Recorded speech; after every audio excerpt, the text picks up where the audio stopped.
Hey there, Henry. I love you. Geez, you know what? I think we're gonna need to get a little closer here. How about like this? Is that good? Yeah? Can you see me? I thought that we would go on an adventure together, Henry and Daddy, with Harold and the Purple Crayon. Sound good? Okay. So, let's see here. Harold and the Purple Crayon. There he is.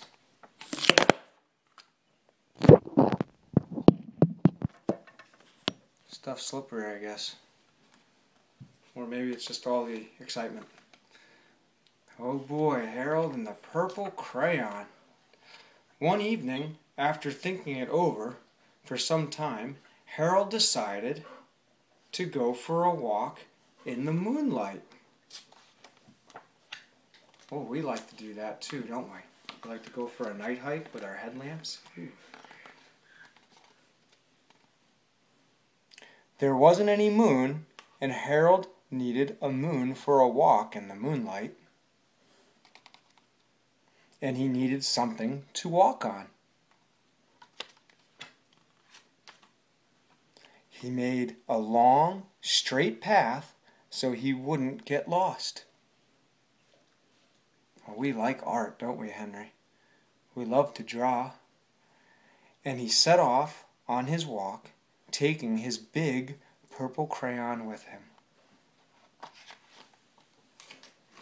Excited. But he didn't seem to be getting anywhere on the long, straight path. So he left the path for a shortcut across a field. Oh, a shortcut. We love shortcuts. Do you like shortcuts, Henry? I love shortcuts. I love taking shortcuts with you. And the moon went with him. Hey, you say that. You say that all the time. Look, look, Daddy, the moon.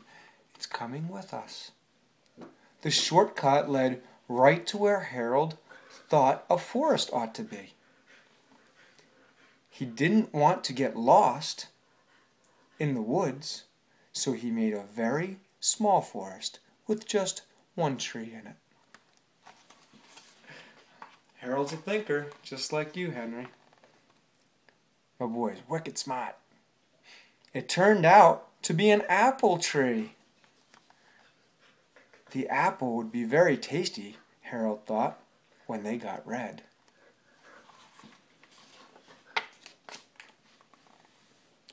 So he put a frightening dragon under the tree to guard the apples. That's a smart idea. We like dragons, don't we? It was terribly frightening dragon. Oh my. That is a scary dragon. It even frightened Harold.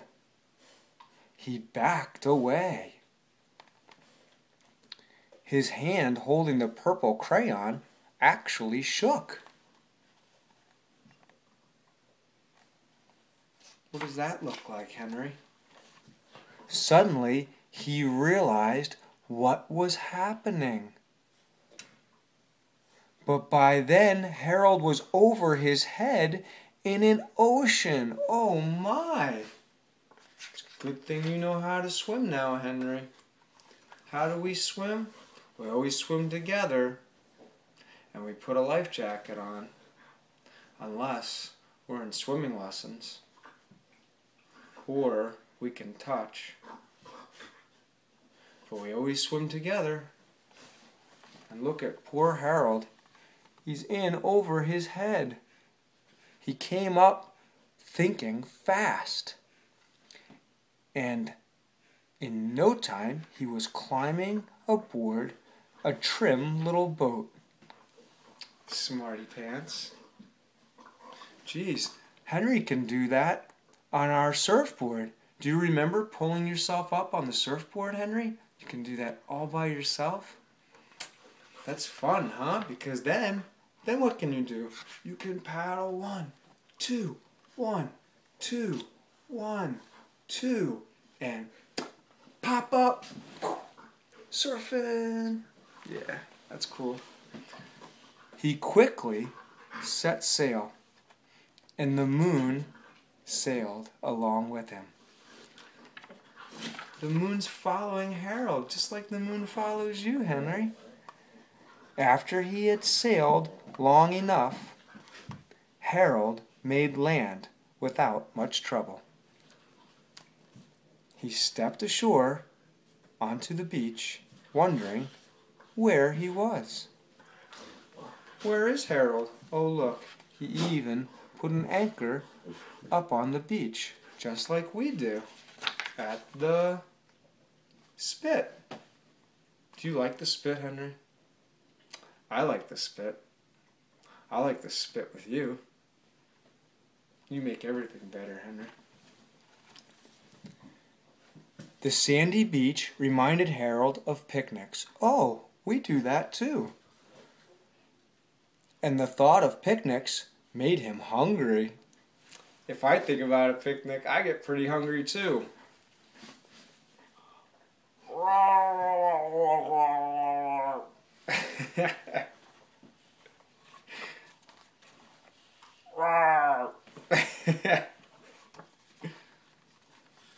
So he laid out a nice, simple picnic lunch. Oh, look, what's that, Henry? Is that a blanket? We do that. There was nothing but pie. Do you like pie, Henry? I know we like dessert, don't we? Maybe there'll be ice cream to go with the pie. Excuse me. But there were all 9 kinds of pie that Harold liked best. His favorite 9 kinds of pie. Can you count to 9, Henry? 1, 2, Chocobo, 3, 4, 5,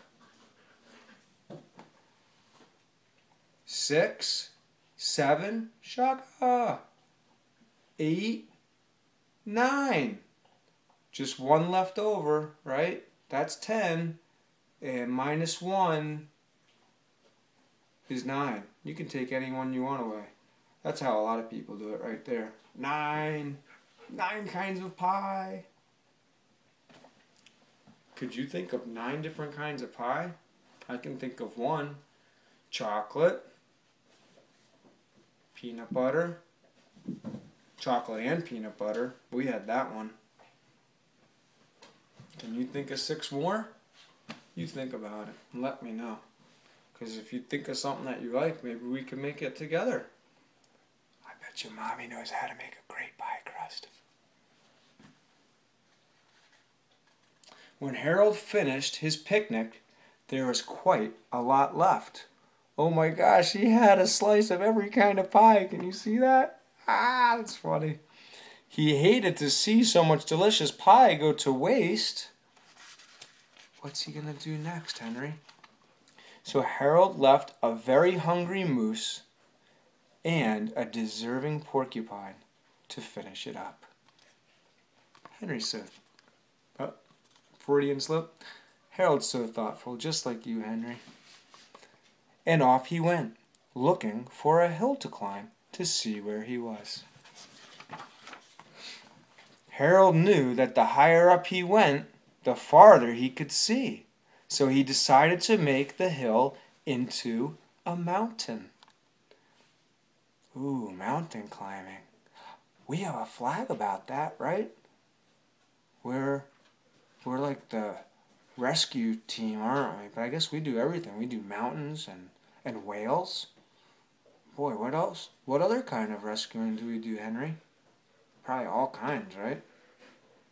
Yeah. If he went high enough, he thought he could see the window of his bedroom. That's probably right, huh? Yeah. He was tired and he felt he ought to be getting to bed. Oh, sometimes even we think that, right? Yeah, we say, we're tired and we want to have a good day tomorrow. Because, tomorrow's going to be another great day, so I'm tired and just go to sleep. Is this a bedtime story?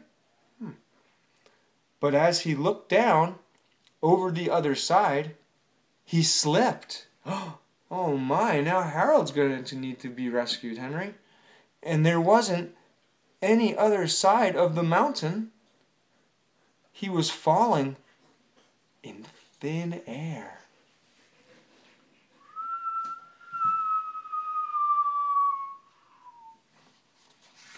Pretty serious. Kind of fun too, I bet. But luckily, he kept his wits about him and his purple crayon. He made a balloon and he grabbed onto it. Oh, cool. Harold's flying with a big balloon. And he made a basket under the balloon big enough to stand in. Oh, now that's a great idea. That gives Daddy a big idea. Would you fly in a big balloon called a hot air balloon? I'm going to send you a picture. And you can let Daddy know, because if you think you would like that, well then, I think we're just going to have to do it. What do you think about that, Henry? Would you do that? Okay. Well, let's just see. He had a fine view from the balloon, but he couldn't see his window. He couldn't even see a house. What's that, Henry? That's right. Still following him. So he made a house with windows, and he landed the balloon on the grass in the front yard. None of the windows was his window.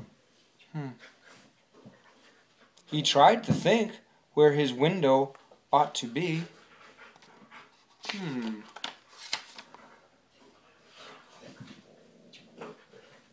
Where should Harold's window be? He made some more windows. He made a big building full of windows.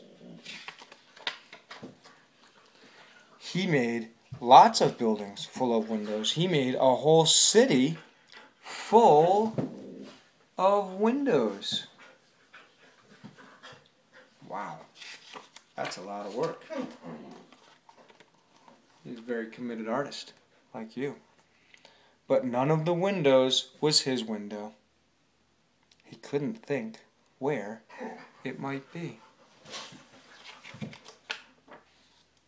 So he decided to ask a policeman.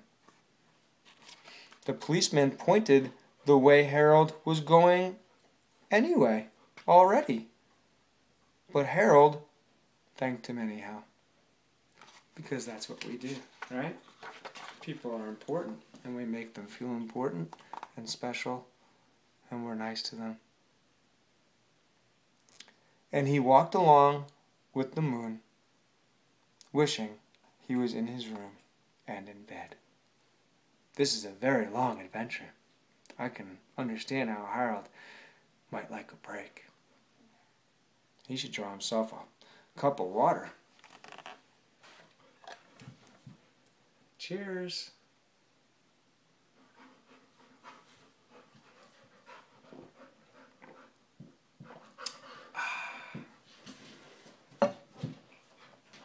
Thanks, Harold. Then suddenly, Harold remembered. What did he remember, Henry? He remembered where his bedroom window was. When there was a moon, it was always right around the moon.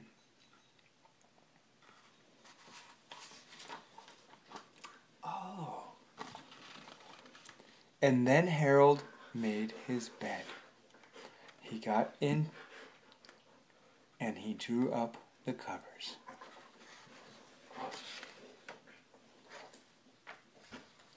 The purple crayon dropped on the floor and Harold dropped off to sleep.